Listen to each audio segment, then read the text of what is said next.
ಸಾಧಾರಣವಾಗಿ ಒಬ್ಬ ಮನುಷ್ಯ ತನ್ನ ಜೀವನಾವಧಿಯಲ್ಲಿ 35,000 ಕೆಜಿಗಳಷ್ಟು ಆಹಾರವನ್ನ ತಿಂತಾನೆ. ಇದು ಆ ವ್ಯಕ್ತಿಯ ಆಕಾರ ಮತ್ತು ಬದುಕುವ ಕಾಲದ ಜೊತೆಗೆ ಬದಲಾಗ್ತಾ ಇರುತ್ತೆ. ಆದ್ರೆ 35,000 ಕೆಜಿಗಳಷ್ಟು ಆಹಾರ ಅಂದ್ರೆ ಮಾಮೂಲಿ ವಿಷಯವಲ್ಲ. ಅಷ್ಟೊಂದು ಆಹಾರವನ್ನ ಅರಗುವ ಹಾಗೆ ಮಾಡಿ ನಮ್ಮ ಶರೀರಕ್ಕೆ ಶಕ್ತಿಯನ್ನು ಕೊಡುತ್ತೆ ಈ ನಮ್ಮ ಜೀರ್ಣಾಂಗ ವ್ಯವಸ್ಥೆ. ಈ ಜೀರ್ಣಾಂಗ ವ್ಯವಸ್ಥೆ ಎಂಬುದು 9 ಮೀಟರ್ಗಳಷ್ಟು ಉದ್ದವಿರುವ ಒಂದು ಸಂಕ್ಲಿಷ್ಟವಾದ ನಿರ್ಮಾಣ. ಇದರ ಬಗ್ಗೆ ನಾವು ಚಿಕ್ಕಂದಿನಿಂದ ಶಾಲೆಗಳಲ್ಲಿ ಓದೇ ಇರ್ತೀವಿ. ಆದ್ರೆ ಇವತ್ತಿನ ಈ ವಿಡಿಯೋದಲ್ಲಿ ನಮ್ಮ ಜೀರ್ಣಾಂಗದಲ್ಲಿ ಆಹಾರ ಹೇಗೆ ಅರಗುತ್ತೆ ಎಂಬುದನ್ನ ಕ್ಲಿಯರ್ ಆಗಿ ನೋಡಿಬಿಡೋಣ. ಇದರಲ್ಲಿ ಕೆಲವು ಫುಟೇಜ್ ಗಳನ್ನು ನೋಡೋಕೆ ಸ್ವಲ್ಪ ಅಸಹ್ಯಕರವಾಗಿರಬಹುದು. ಆದ್ರೆ ನಮ್ಮ ಹೊಟ್ಟೆಯ ಒಳಗಡೆ ಈ ಪ್ರೊಸೆಸ್ ಹೇಗೆ ನಡೆಯುತ್ತೆ ಎಂಬುದು ಅರ್ಥವಾಗಬೇಕು ಅಂದ್ರೆ ಈ ವಿಡಿಯೋವನ್ನ ಖಂಡಿತ ನೋಡ್ಲೇಬೇಕು. ಅದೇ ರೀತಿ ನಮ್ಮ ಜೀರ್ಣಾಂಗ ವ್ಯವಸ್ಥೆ ಯಾವಾಗ್ಲೂ ಆರೋಗ್ಯದಿಂದ ಕೆಲಸ ಮಾಡಬೇಕು ಅಂದ್ರೆ ಏನೇನ್ ಮಾಡಬೇಕು ಎಂಬುದನ್ನು ಕೂಡ ಈ ವಿಡಿಯೋದಿಂದ ತಿಳಿದುಕೊಳ್ಳೋಣ. ಆದ್ರಿಂದ ವಿಡಿಯೋವನ್ನ ಎಲ್ಲೂ ಸ್ಕಿಪ್ ಮಾಡದೆ ಕೊನೆವರೆಗೂ ನೋಡಿ. ಹಾಗೆ ವಿಡಿಯೋ ಇಷ್ಟವಾಗಿದ್ರೆ ತಪ್ಪದೆ ವಿಡಿಯೋಗೆ ಒಂದು ಲೈಕ್ ಕೊಟ್ಟು ನಮ್ಮ ಚಾನೆಲ್ ಅನ್ನ ಸಬ್ಸ್ಕ್ರೈಬ್ ಮಾಡ್ಕೊಂಡು ನಮ್ಮನ್ನ ಸಪೋರ್ಟ್ ಮಾಡೋದನ್ನ ಮಾತ್ರ ಮರಿಬೇಡಿ. ಸೊ ಲೇಟ್ ಮಾಡದೆ let's get it the video.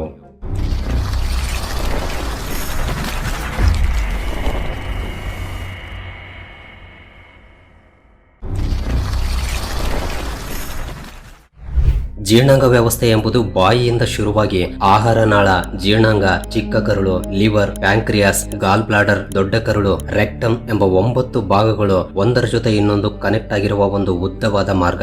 ಬಾಯಿಯಿಂದ ರೆಕ್ಟಮ್ ವರೆಗೆ ಸರಿಸುಮಾರು 9 ಮೀಟರ್ಗಳಷ್ಟು ಉದ್ದವಿರುತ್ತೆ. ನಾವು ತಿನ್ನುವ ಆಹಾರದಲ್ಲಿ ಪ್ರೋಟೀನ್ಸ್, ಕಾರ್ಬೋಹೈಡ್ರೇಟ್ಸ್, ವಿಟಮಿನ್ಸ್, ಮಿನರಲ್ಸ್ ಇವೆಲ್ಲವೂ ಕೂಡ ಇರುತ್ತವೆ. ಇವೆಲ್ಲವೂ ಕೂಡ ನಮ್ಮ ದೇಹಕ್ಕೆ ತುಂಬಾ ಮುಖ್ಯ. ಆದ್ರೆ ಇವೆಲ್ಲವನ್ನೂ ಕೂಡ ನಮ್ಮ ಶರೀರಕ್ಕೆ ಡೈರೆಕ್ಟ್ ಆಗಿ ಉಪಯೋಗಿಸಿಕೊಳ್ಳೋಕಾಗಲ್ಲ. ಸಿಂಪಲ್ ಎಲಿಮೆಂಟ್ಸ್ ಗಳಾಗಿ ಬದಲಾಯಿಸಬೇಕಾಗುತ್ತೆ. ಆ ಕೆಲಸವನ್ನೇ ಈ ಜೀರ್ಣಾಂಗ ವ್ಯವಸ್ಥೆ ಮಾಡುತ್ತೆ. ಸೊ ಅದು ಹೇಗೆ ಎಂಬುದನ್ನ ಈಗ ತಿಳಿದುಕೊಳ್ಳೋಣ ಬನ್ನಿ. ನಮ್ಮ ಜೀರ್ಣಾಂಗ ವ್ಯವಸ್ಥೆ ಬಾಯಿಯಿಂದ ಶುರುವಾಗುತ್ತೆ. ನಾವು ಆಹಾರವನ್ನ ತಿನ್ನುವಾಗಷ್ಟೇ ಅಲ್ಲ, ನೋಡಿದಾಗ, ವಾಸನೆಯನ್ನ ಎಳೆದುಕೊಂಡಾಗ ಅಥವಾ ನಮಗೆ ಇಷ್ಟವಾದ ಆಹಾರದ ಬಗ್ಗೆ ಯೋಚನೆ ಮಾಡಿದ್ರೂ ಕೂಡ ನಮ್ಮ ಮೆದುಳು ಲಾಲಾರಸ ಗ್ರಂಥಿಗಳಿಗೆ ಮತ್ತು ನಮ್ಮ ಜೀರ್ಣಾಂಗಕ್ಕೆ ಸಿಗ್ನಲ್ಸ್ ಗಳನ್ನ ಕಳಿಸುತ್ತೆ. ಇದರಿಂದ ಬಾಯಿಯಲ್ಲಿ ಸಲೈವ ಅಂದ್ರೆ ಲಾಲಾರಸ ಬಿಡುಗಡೆಯಾಗುತ್ತೆ. ನಾವು ಆಹಾರವನ್ನ ತೆಗೆದುಕೊಂಡು ಅಗಿದಾಗ ಅದು ಸಲೈವ ಜೊತೆ ಚೆನ್ನಾಗಿ ಮಿಕ್ಸ್ ಆಗುತ್ತೆ. ಆಗ ಲಾಲಾರಸದಲ್ಲಿರುವ ಎಂಜೈಮ್ಗಳು ಕಾರ್ಬೋಹೈಡ್ರೇಟ್ ಗಳನ್ನ ಅಂದ್ರೆ ಹಿಟ್ಟಿನ ಪದಾರ್ಥಗಳನ್ನ ಗ್ಲೂಕೋಸ್ ಆಗಿ ಬದಲಾಯಿಸುತ್ತೆ. ನಮ್ಮ ಬಾಯಿಯಲ್ಲಿ ಪ್ರತಿದಿನ ಸರಿಸುಮಾರು 1.5 ಲೀಟರ್ ಗಳಷ್ಟು ಲಾಲಾರಸ ಬಿಡುಗಡೆಯಾಗುತ್ತೆ.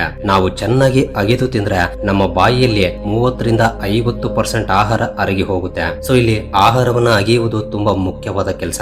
ಆದ್ರೆ ಇಂದಿನ ದಿನಗಳಲ್ಲಿ ಬಹಳಷ್ಟು ಜನ ಮೊಬೈಲ್ ಫೋನ್ಸ್ ಗಳನ್ನ ಬಳಸ್ತಾ, ಟಿವಿಗಳನ್ನ ನೋಡ್ತಾ ಸರಿಯಾಗಿ ಅಗೆಯದೆ ನುಂಗ್ತಾ ಇದ್ದಾರೆ. ಇನ್ನು ಲಾಲಾರಸದ ಜೊತೆ ಮಿಕ್ಸ್ ಆಗಿ ಮೆತ್ತಗಾಗಿ ತಯಾರಾಗಿರುವ ಆಹಾರವನ್ನ ಬೋಲಸ್ ಎಂದು ಕರೀತಾರೆ. ಸೊ ಈಗ ನಾವು ಆಹಾರವನ್ನ ನುಂಗಿದಾಗ ನಮ್ಮ ಗಂಟಲಿನಲ್ಲಿ ಏನಾಗುತ್ತೆ ಅನ್ನೋದನ್ನ ನೋಡೋಣ. ಈಗ ಇಲ್ಲಿ ನೀವು ನೋಡ್ತಾ ಇರುವುದು ಗಂಟಲಿನ ನಿರ್ಮಾಣ. ನಾವು ಗಾಳಿಯನ್ನ ಎಳೆದುಕೊಂಡಾಗ ಅದು ಮೂಗಿನಿಂದ ಈ ರೀತಿ ಪ್ರಯಾಣಿಸಿ ಈ ಮಾರ್ಗದ ಮೂಲಕ ಶ್ವಾಸಕೋಶಗಳಿಗೆ ಹೋಗುತ್ತೆ. ಆದ್ರೆ ನಾವು ತಿಂದಿರುವ ಆಹಾರ ಮಾತ್ರ ಈ ರೀತಿ ಪ್ರಯಾಣಿಸುತ್ತೆ. ಇಲ್ಲಿ ನೀವು ಚೆನ್ನಾಗಿ ಗಮನಿಸಿದ್ರೆ ನಾವು ತಿಂದಿರುವ ಆಹಾರ ಶ್ವಾಸಕೋಶದ ಒಳಗೆ ಹೋಗುವ ಅವಕಾಶವಿದೆ. ಅದಕ್ಕಾಗಿಯೇ ಈ ಜಾಗದಲ್ಲಿ ಎಪಿಗ್ಲಾಟಿಸ್ ಎಂಬ ಒಂದು ಭಾಗವಿರುತ್ತೆ. ಇದು ಸಾಧಾರಣ ಸಮಯದಲ್ಲಿ ಈ ರೀತಿ ಮೇಲೆ ಇರುತ್ತೆ. ಆದ್ರೆ ನಾವು ಯಾವ್ದಾದ್ರು ಆಹಾರವನ್ನು ನುಂಗಿದಾಗ ಕೆಳಗಡೆ ಈ ರೀತಿ ಬಾಗಿ ಗಾಳಿಗೊಳವೆಯನ್ನ ಮುಚ್ಚಿಬಿಡುತ್ತೆ. ಇದರಿಂದ ಆಹಾರ ಶ್ವಾಸಕೋಶದ ಒಳಗೆ ಅಲ್ಲದೆ ಆಹಾರ ನಾಳದ ಒಳಗೆ ಹೋಗುತ್ತೆ. ಅದಕ್ಕಾಗಿಯೇ ನಮಗೆ ಒಂದೇ ಸಲ ಆಹಾರವನ್ನ ನುಂಗುವುದು ಮತ್ತು ಉಸಿರಾಡುವುದು ಆಗಲ್ಲ. ಬೇಕಾದ್ರೆ ಒಂದ್ಸಲ ನೀವು ಕೂಡ ಪ್ರಯತ್ನಿಸಿ ನೋಡಿ. ಕೆಲವೊಂದ್ ಬಾರಿ ನಾವು ಅವಸರದಲ್ಲಿ ತಿಂತಾ ಇರುವಾಗ ಅಥವಾ ಬಾಯಿಯಲ್ಲಿ ಜಾಸ್ತಿ ಆಹಾರವನ್ನ ಇಟ್ಕೊಂಡು ತಿನ್ನುತ್ತಿರುವ ಸಮಯದಲ್ಲಿ ಈ ಆಹಾರ ಸಡನ್ ಆಗಿ ಶ್ವಾಸನಾಳದ ಒಳಗೆ ಹೋಗಿ ಬಿಡುತ್ತೆ. ಆ ಸಮಯದಲ್ಲೇ ನೆತ್ತಿಗೆ ಇರುತ್ತೆ. ಅಂದ್ರೆ ಒಂದು ಕೆಮ್ಮಿನ ರೀತಿಯಲ್ಲಿ ಬಂದು ಆ ಪದಾರ್ಥವನ್ನ ಹೊರಗಡೆ ಎಸೆದು ಬಿಡುತ್ತೆ. ಇನ್ನು ನಾವು ನುಂಗಿದ ಆಹಾರ 25 ಸೆಂಟಿಮೀಟರ್ ಗಳಷ್ಟು ಉದ್ದವಿರುವ ಈಸೋಫೋಗಸ್ ಅಂದ್ರೆ ಆಹಾರ ನಾಳದ ಮೂಲಕ ನಿಧಾನವಾಗಿ ಕೆಳಗಡೆ ಇಳಿಯುತ್ತೆ. ಆಹಾರ ನಾಳದಲ್ಲಿರುವ ಸ್ನಾಯುಗಳು ಒಂದು ಅಲೆಯ ರೂಪದಲ್ಲಿ ಆ ಬೋಲಸ್ ಅನ್ನ ಕೆಳಗಡೆ ಕಳಿಸುತ್ತೆ. ಈ ಸ್ನಾಯುಗಳ ಮೂವ್ಮೆಂಟ್ ಕಾರಣದಿಂದಲೇ ನಾವು ತಲೆ ಕೆಳಗಾಗಿ ಯಾವುದಾದ್ರೂ ಆಹಾರವನ್ನ ತಿಂದ್ರೂ ಕೂಡ ಅದು ಹೊಟ್ಟೆಯ ಒಳಗಡೆಯೇ ಹೋಗುತ್ತೆ. ಅಷ್ಟು ಬಲವಾಗಿ ಅದು ಆಹಾರವನ್ನ ಕೆಳಗಡೆ ತಳ್ಳುತ್ತೆ. ಈ ರೀತಿ ಆಹಾರ ನಾಳದಿಂದ ಬೋಲಸ್ ಜೀರ್ಣಾಂಗದೊಳಗಡೆ ಹೋಗುತ್ತೆ. ಜೀರ್ಣಾಂಗ ಎಂಬುದು ಒಂದು ಚೀಲದಂತೆ ಇರುತ್ತೆ. ಇದು ನಾವು ತೆಗೆದುಕೊಳ್ಳುವ ಆಹಾರದ ಸೈಜ್ ಮೇಲೆ ಕುಗ್ಗುವುದು ಅಥವಾ ಹಿಗ್ಗುವುದು ಆಗುತ್ತೆ. ಇದರಲ್ಲಿ 2ರಿಂದ 4 ಲೀಟರ್ ಗಳಷ್ಟು ಆಹಾರ ಹಿಡಿಯುತ್ತೆ. ಈ ಜೀರ್ಣಾಂಗದಲ್ಲಿ ಹೈಡ್ರೋಕ್ಲೋರಿಕ್ ಆಸಿಡ್ಸ್, ಹಾರ್ಮೋನ್ಗಳು ಮತ್ತು ಮ್ಯೂಕಸ್ ಎಂಬ ಕೆಮಿಕಲ್ಸ್ ರಿಲೀಸ್ ಆಗುತ್ತವೆ. ಈ ಹೈಡ್ರೋಕ್ಲೋರಿಕ್ ಆಸಿಡ್ ಗಳು ತುಂಬಾ ಅಂದ್ರೆ ತುಂಬಾ ಪವರ್ಫುಲ್. ಒಂದು ವೇಳೆ ಇದು ನಮ್ಮ ಕೈ ಮೇಲೆ ಬಿದ್ರೆ ನಮ್ಮ ಕೈ ಕೂಡ ಸುಟ್ಟು ಹೋಗುತ್ತೆ.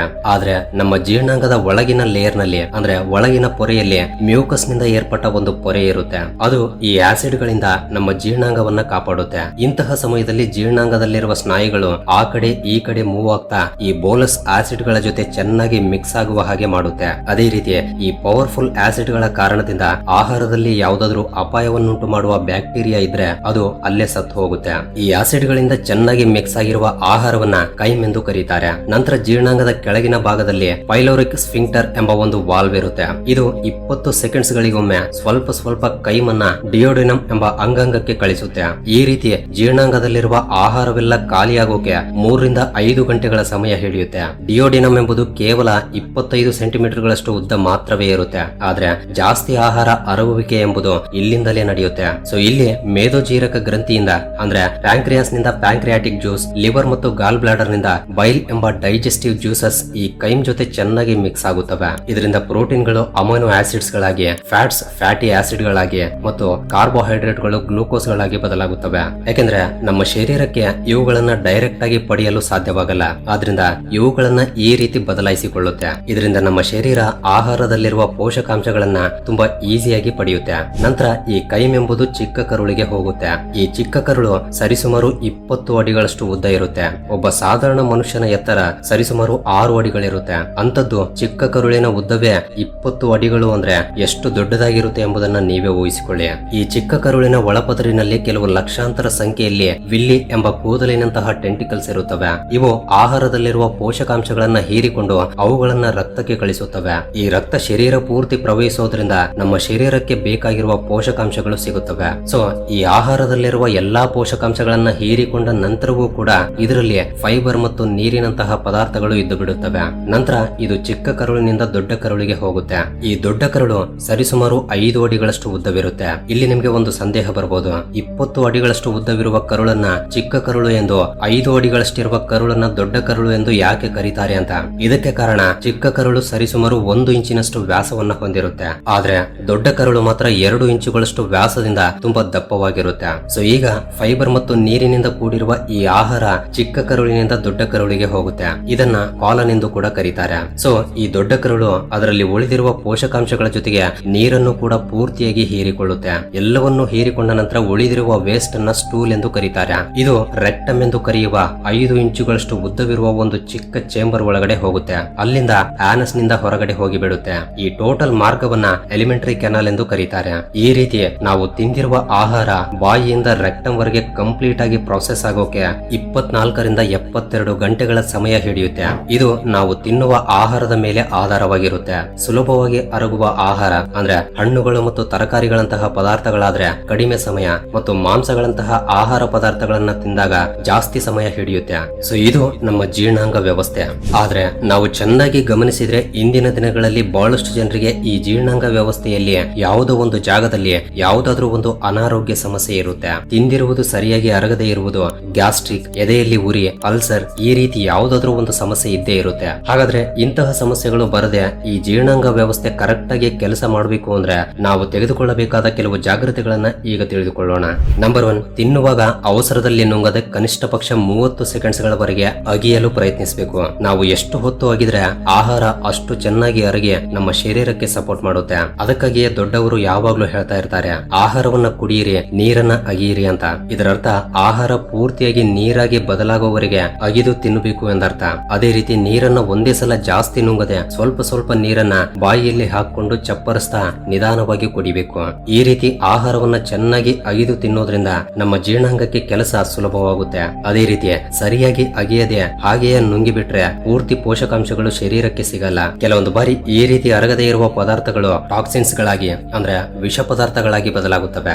ನಂಬರ್ 2, ನಿದ್ದೆ ಮಾಡೋಕೆ ಕನಿಷ್ಠ ಪಕ್ಷ 3 ಗಂಟೆ ಮುಂಚೆ ತಿನ್ನುವುದು ಒಳ್ಳೆಯದು. ಯಾಕೆಂದ್ರೆ ಆಹಾರ ಅರಗುತ್ತಿರುವ ಸಮಯದಲ್ಲಿ ಕರುಳಿನಿಂದ ಪೋಷಕಾಂಶಗಳು ರಕ್ತದಲ್ಲಿ ಸೇರಬೇಕಾಗಿರೋದ್ರಿಂದ ಜಾಸ್ತಿ ಮೊತ್ತದ ರಕ್ತ ಎಂಬುದು ನಮ್ಮ ಹೊಟ್ಟೆಯ ಭಾಗಕ್ಕೆ ಸೇರಿಕೊಳ್ಳುತ್ತೆ. ಇದರಿಂದ ಉಳಿದ ಭಾಗಗಳಿಗೆ, ಮುಖ್ಯವಾಗಿ ಮೆದುಳಿಗೆ ಬೇಕಾದಷ್ಟು ರಕ್ತ ಸೇರಲ್ಲ. ಅದಕ್ಕಾಗಿಯೇ ನಾವು ಆಹಾರ ತಿಂದ ನಂತರ ಸ್ವಲ್ಪ ಮೈಯೆಲ್ಲ ಮೊಬ್ಬಾಗಿರುತ್ತೆ. ಸಾಧಾರಣವಾಗಿ ನಾವು ರಾತ್ರಿ ನಿದ್ದೆ ಮಾಡ್ತಾ ಇರುವ ಸಮಯದಲ್ಲಿ ನಮ್ಮ ಮೆದುಳು ನಮ್ಮ ದೇಹದಲ್ಲಿರುವ ಎಲ್ಲಾ ಭಾಗಗಳಲ್ಲಿ ಟಾಕ್ಸಿನ್ಸ್ ಗಳನ್ನ ಹೊರಗಡೆ ಕಳಿಸುವುದು, ಕೆಟ್ಟು ಹೋದ ಅಂಗಾಂಗಗಳನ್ನ ರಿಪೇರಿ ಮಾಡ್ತಾ ಇರುತ್ತೆ.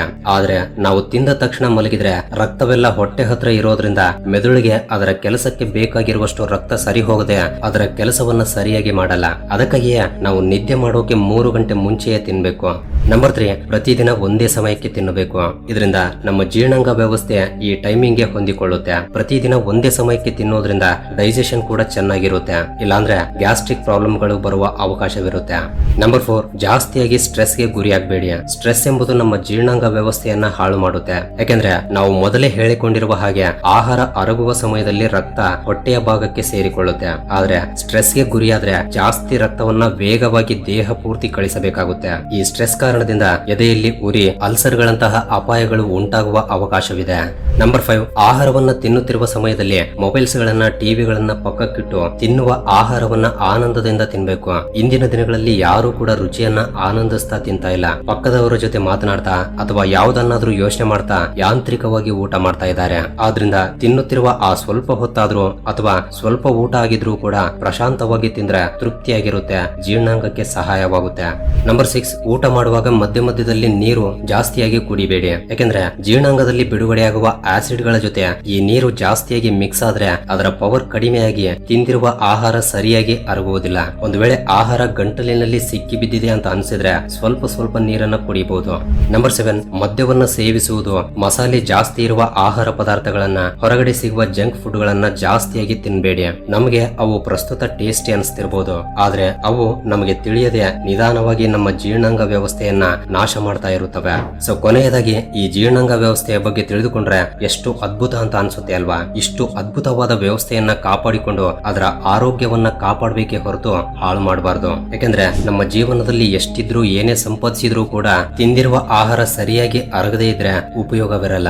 ಸೊ ಇದು ಫ್ರೆಂಡ್ಸ್, ಈ ವಿಡಿಯೋ ನಿಮ್ಗೆ ಹೊಸ ವಿಷಯಗಳನ್ನ ತಿಳಿದುಕೊಳ್ಳೋಕೆ ಅಷ್ಟೋ ಇಷ್ಟೋ ಸಹಾಯವಾಗಿದೆ ಎಂದು ಭಾವಿಸ್ತೀನಿ. ಸೊ ವಿಡಿಯೋ ಇಷ್ಟವಾಗಿದ್ರೆ ತಪ್ಪದೆ ವಿಡಿಯೋಗೆ ಒಂದು ಲೈಕ್ ಕೊಟ್ಟು ನಿಮ್ಮ ಫ್ರೆಂಡ್ಸ್ ಅಂಡ್ ಫ್ಯಾಮಿಲಿ ಜೊತೆ ಕೂಡ ಶೇರ್ ಮಾಡಿ. ಅಂಡ್ ಫಸ್ಟ್ ಟೈಮ್ ಯಾರಾದ್ರೂ ನಮ್ಮ ಚಾನಲ್ ಅನ್ನ ಈಗ ನೋಡ್ತಾ ಇದ್ರೆ ತಪ್ಪದೆ ಸಬ್ಸ್ಕ್ರೈಬ್ ಮಾಡ್ಕೊಂಡು ಪಕ್ಕದಲ್ಲಿರುವ ಬೆಲ್ ಐಕನ್ ಅನ್ನ ಆಕ್ಟಿವೇಟ್ ಮಾಡ್ಕೊಳ್ಳಿ. ಅಂಡ್ ವಿಡಿಯೋವನ್ನ ಕೊನೆವರೆಗೂ ನೋಡಿದ್ದಕ್ಕೆ love you so much guys.